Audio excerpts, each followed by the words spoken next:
franchise dito kung hindi rin nila aayusin. You know, I think one of their goals coming in, aside of course from getting the wins and trying to make the postseason in their first year here in the league, I think one of their goals is really to be one of the more model franchises here in the league.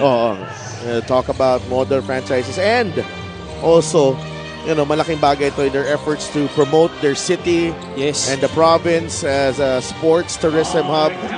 And Mark Dyke is not yet done. Pinasok pa dito ni Coach Louie Gonzalez to try and add to his totals.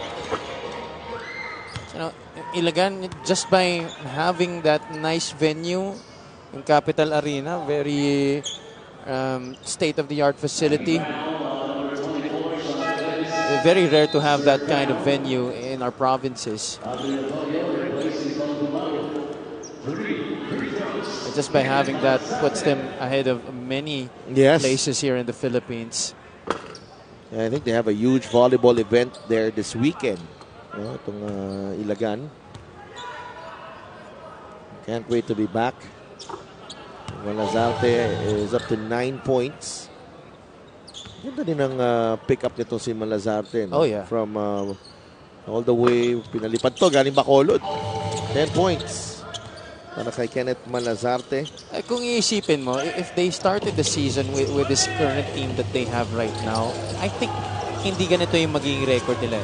Kung tatanggalin mo lang lahat ng hirap na pinagdaanan nila, obviously there have been games where they come in and only coming up with 7 to 8 players.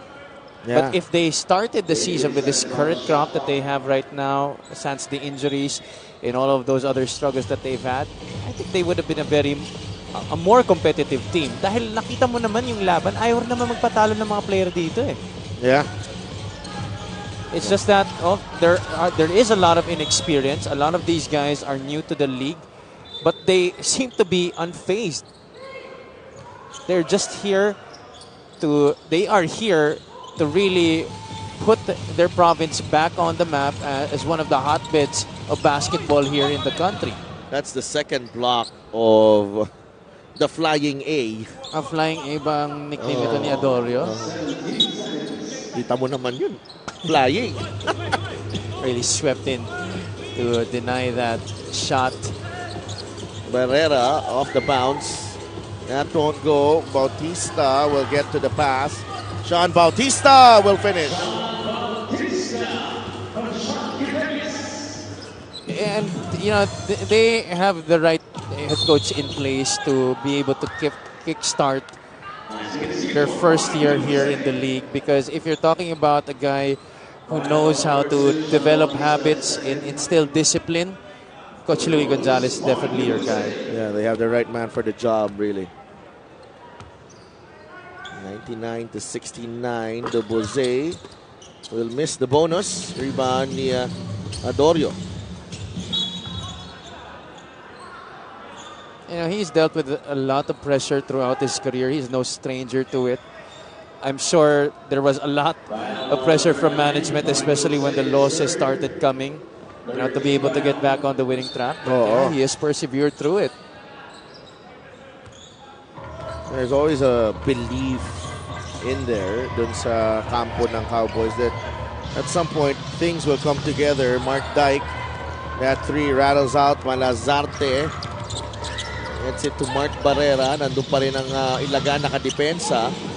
Dyke picks it up. Bautista. No. Hindi natapos. Malazarte will finish. 99-73.